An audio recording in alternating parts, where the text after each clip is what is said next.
sidewalk outside of Columbia Heights. We have thousands of employees that have been mobilized for preparation and response, away from their families, some staying in hotels, some sleeping at divisions, and just done a really great job, and I just want to take a moment and thank them. Yesterday is a good example of the value of Metro to this region.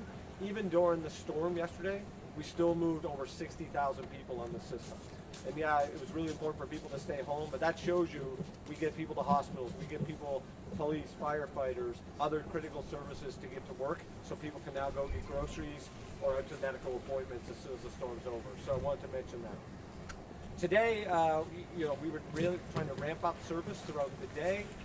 Rail, we're running a pretty decent headway overall, kind of run a little bit more like a weekend service, not as good as we want on weekend, but generally to get people around. On the bus side, we continue to grow service throughout the day. Want to announce that at 12 o'clock tonight we'll be stopping rail and bus service. So rail does stop at 12 normally on a Monday, but bus service will stop at 12. We will have no overnight bus service in our 24-hour network tonight. We need time to get with our partners to get the roadways cleaned up and get our staff in to try to run better service tomorrow. So starting tomorrow, we on rail first. So we're going to do a 6 a.m. start tomorrow. So again, 6 a.m., not 5 a.m. Our goal is to run weekend service, so that should range between 15 and 30-minute headways. And as service day kind of ramps up, we will increase that service. So big thing for us is going to be the road conditions to get staff in to be able to staff trains, our stations, and safely run trains throughout the day. So expect progressive frequency throughout the day, but we'll start around 15 to 30-minute frequency like we did this morning and ramp up from there. On the bus side, at 4:30 in the morning, we are going to announce what service we're going to run starting at 6 a.m. So again, bus will start at 6 a.m., not 5, and at 4:30, we'll give more granular information. But it's going to be a lot like what we did today. We're currently running almost 20 routes. Those key routes we expect to go first thing in the morning, and then we're going to continue to add routes from there and frequency on those routes. Our goal is to ramp up towards a normal weekday service without all the school and some of our commuter-specific trips, but we are going to do our best to put out as much safe service as we can tomorrow, ultimately with the goal for bus to run as close as we can to a full normal day on Wednesday, and ideally supporting schools if it's back on Wednesday.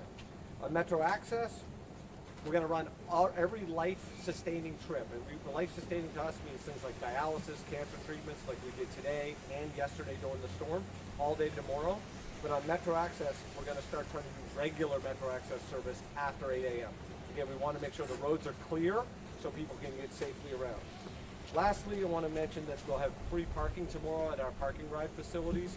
We're going to keep the gates up.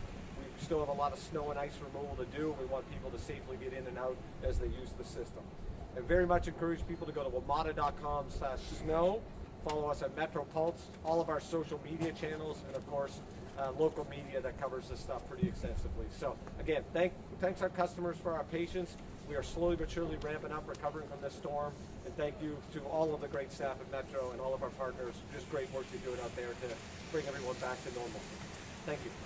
Happy to take any questions about it. It seems like the bar is pretty high to like completely shut down a metro system. You guys never had to do that on trains, or well, I guess overnight you had to cancel the bus service just to give the crews a little bit of time to clear the roads. But it seems like the bar is pretty high to completely cancel everything. Yes, there's no question. I mean, our customers rely on us. Look at that. Yesterday, during a pretty serious storm, we still had over 60,000 people on the service, and that's with everyone telling people to stay home. So, we have people that work at hospitals or grocery stores and things of that nature. This is a very urban environment in our region, and Metro, I think it shows you the value of Metro as a system. We obviously will only run service when we think it's safe. So we had employees, we put them up at hotels in the region. Some people came in and did all these extra shifts. We had people that could walk. We did everything we can to run safe service, and we're building it up. And expect tomorrow to build up more. Wednesday, hopefully back to more normalcy from there. And just as we're starting to dig out of this storm, we get the news that there's going to be more stuff on Saturday. Don't jinx us. Way too far out until National Weather Service says something on maybe Thursday morning. I think, yes, we should be prepared, and we'll never stop preparing. And what we're trying to do is move snow in case a storm does come, and then it's clear and we don't have snow on top of snow. But listen, we still got a lot of winter left here. We probably got a good solid 5 weeks of winter left. Unfortunately, 4. So let's hope. We always say we prepare hard and hope for the best. What is the main thing you want a rider to know about Metro in winter, especially winter weather? Yeah, be aware, pay attention, be patient. We are doing everything we can to deliver service for the community. And I think people have done that. I'm really impressed by, the amount of patience people have had.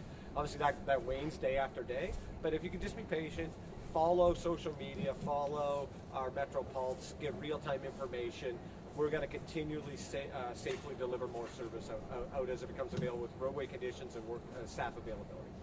Anybody have anything else? Yeah, can you describe the process about de-icing the rails and if there's any concerns with the low temperatures tonight going into tomorrow morning? Yeah, thank you. So we run special, what we call de-icer trains. We actually run polisher trains too that will polish. The idea here is to keep our third rail from freezing. So we'll use a solution very similar that you would have at de-icing of a plane. And what our trains will do, they'll run, put a little bit of a coating across our third rail. That will help prevent freezing. And we'll run that, every 20, 30 minutes, depending. We're also going to store all of the trains that we can fit in the inside tunnels today and in our shops. So that's maybe about 50% of what we might need for service tomorrow, give or take. That'll keep the trains. All the trains in the yard, we're going to turn them on, cycle them all night long. We're expecting potentially one of the coldest days in the history of DC tomorrow.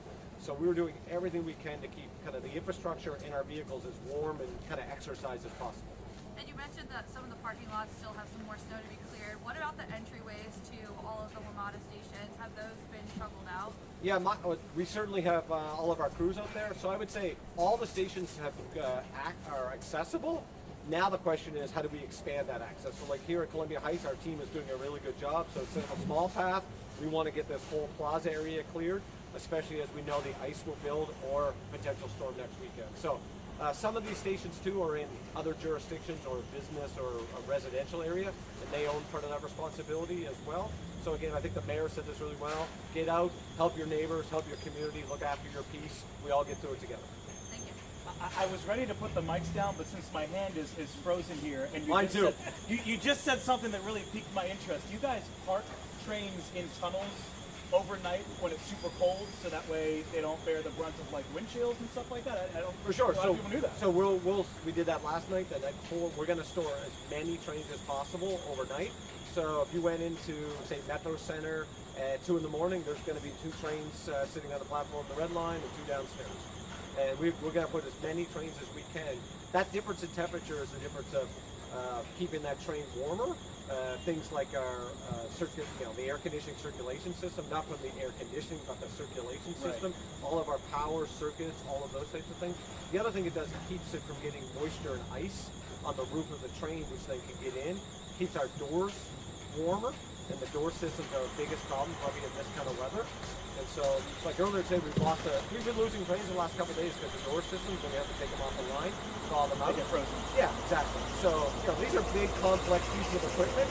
So if your car is really hard in the morning, think about a big train, right? So the more we can put them underground and the more we can put them in shops, that's what we're doing. Remind me how many train sets Metro has in total. We have about 1,200. Well, we have 1,200 rail cars, give or take. Okay. And so that's between 6 and 8 car train sets. So, and we match them on demand. So tomorrow, we know the demand tomorrow will not be normal rush hour service, but we want to run as much safe service as we can because A, it gives people around, and B, we can keep the trains loose, keep everything moving, and then that will be better prepared for Wednesday as well.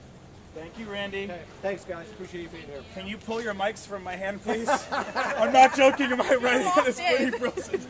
My hands were so cold at the end there. You got it, Christy?